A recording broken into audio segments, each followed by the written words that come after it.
Yo, good morning. Pasyal tayo ngayon kay Mudra Bells. Dito tayo sa Limay Cemetery. Yan. Good morning sa mga natutulog dyan. Yan. Weeks yata akong di nakapasyal dito kay mama. Dapat kasi every week pupunta kami dito. So yun. Yan, medyo makapal na yung damo.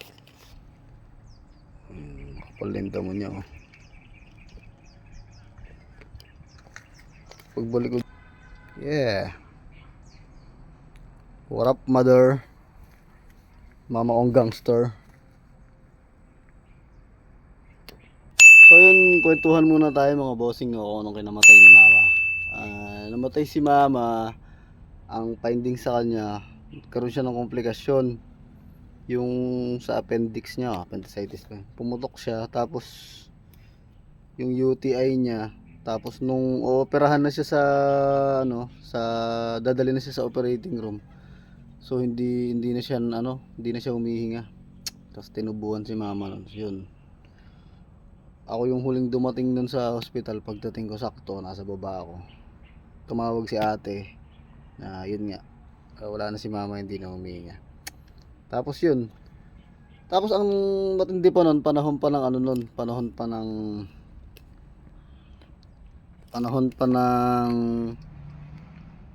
COVID. Yan, so panahon siya ng COVID. Nakakatawa yung COVID na yun, no? Daming na-scam dyan. Daming naloko sa COVID na yun.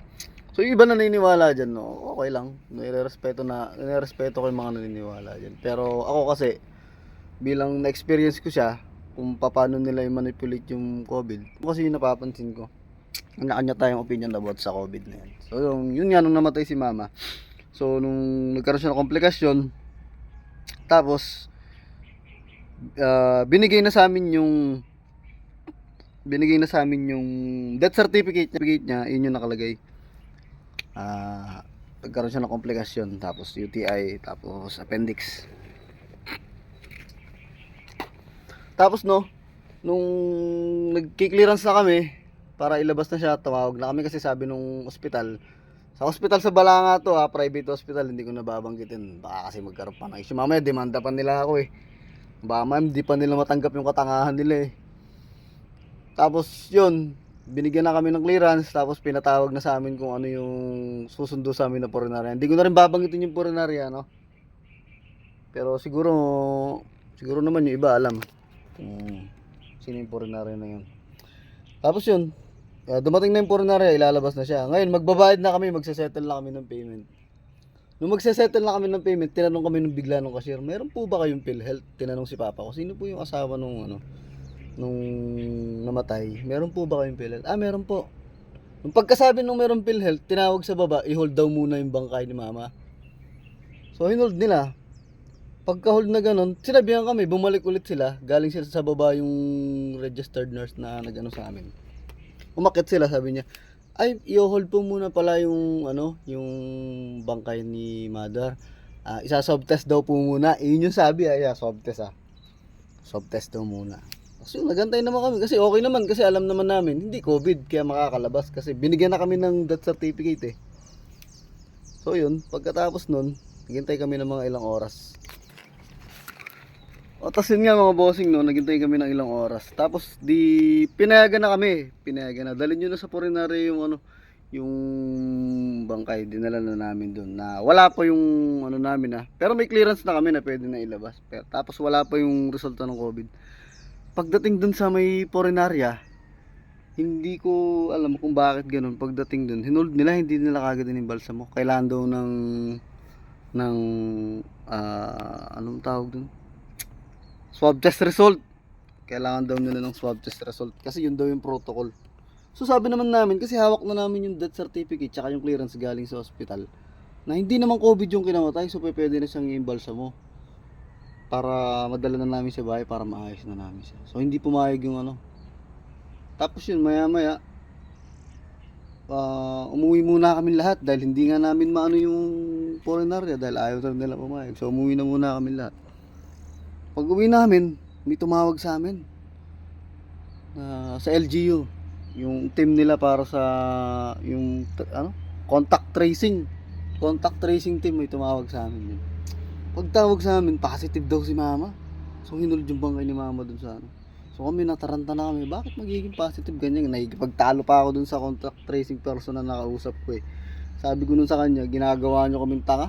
Nag-release na nga yung hospital na ganito yung ano, tapos so yun, pag-connect ko lahat. Kung hindi namin sinabing kung nagsalita pala kami na wala kaming PhilHealth, baka siguro hindi nila sinwab test si mama, pinalabas na. Kasi narinig nila yung PhilHealth nagkakaroon ng issue sa PhilHealth nun, alam nyo naman. Merong anomalya sa PhilHealth nun ng gobyerno. Tapos yun, sa mga sumunod na araw, so nailabing namin si mama, direct ano si mama direct burial. So sa mga sumunod na araw, lahat ng tao sa bahay kinwarantin lahat ng tao sa bahay. Tapos, ika-quarantine yung tao sa bahay. Ang problema namin, walang mag-aasikaso. So ako, umuwi ako galing Pampanga nun nakahalubilo ko sila, nakasama ko sila. Hanggang sa mailibing si mama. Hindi ako nagpa-quarantine. Hindi ako pumayag sa gusto ng government. Ng LGU na yun, na punyeta na yun, na scam na ano. Hindi ako pumayag. So, ginawa ko, balis ako sa bahay, sa iba ako tumuloy, hindi ko nasasabi ko saan. Tapos yun, ako nagdadala sa kanila ng pagkain, ako nagdadala ng gamot. Kasi may trangkaso si tatay ko nun, tsaka yung kapatid ko isa. So ako nagdadala kasi bawal sila lumabas eh. So yun, ang nakakatawa pa nun, sinabtest silang lahat. Yung may mga trangkaso, yung may mga lagnat na kasama ni mama lagi nag-aasikaso, kasama ni mama natutulog, kasama ni mama hanggang sa ospital. Yung mga yun, hindi sila nag-positive, tol. Hindi sila nag-positive. Ang nag-positive, yung kapatid namin bunso, na hindi siya lumalabas ng kwarto, na hindi man siya tumatabi kay mama, nagbibigay lang siya ng pagkain kay mama. Hindi rin siya nilagnat. Siya rin yung hindi nilagnat, pero siya lang yung nag-positive, tol. Hindi sila nag-positive. Di ba nakakatawa? Kung gaano sila ka-scam, kung gaano nila ginawang tanga yung tao dahil sa COVID na yan. Ako nga, kasama nila ako hanggang doon sa ospital pero hindi ako nagkakarating. Sinabi ko, kakarating ko lang galing Pampanga, pero kasama nila ako hanggang, tinan mo, hindi nila alam yung mga ganun. Pero nag-aasikaso kanila. So, doon ko na-gets, nung wala pang nangyayaring ganyan mga pangyayari sa amin, nung bago mamatay si mama. Okay naman, nakikita ko sa balita, nga, yung COVID nga, kasi pinag-aralan naman ng professional yan Nag-aral yung mga doktor para matay yung COVID-19. So, totoo yan. Tapos, yun yung medyo nagdududa na ako kasi meron mga isyong sablay, meron mga hakbang yung mga government na parang tanga. Lalo na yung mga face shield tsaka yung sa motor, yung barrier. Doon talaga ako nagduda na ano ba tong COVID ginagawa. Tapos nag-election pa, nag-election, 'di ba? Biglang nawala yung COVID. Tinayagan nilang election, pero yung mga mass gathering din nila pinapayagan yan. So yun, aral sa atin yun na hindi nila tayo matutulungan ng buong buo. Ikaw pa rin talaga yung kikilos para sa sarili mo. Kung meron kang malaking pera nung time na yun, kung meron akong malaking pera nung time na yun, siguro babayaran ko na lang ng cash yun. Wala namang PhilHealth. Yung PhilHealth kasi, akala lang kasi ni Papa na makakaano pa siya sa PhilHealth, makaka-discount. So ganun pa rin naman nangyari. Medyo malaki pa rin yung binayaran. So yun mga bossing, no? Yun yung kwento ko about dito sa pagkamatay ni mama. Yun yung mga panahong talagang masakit na nakakabuwisit na yun. Masakit na nakakabuwisit yung, kasi bad trip kami nun sa government natin.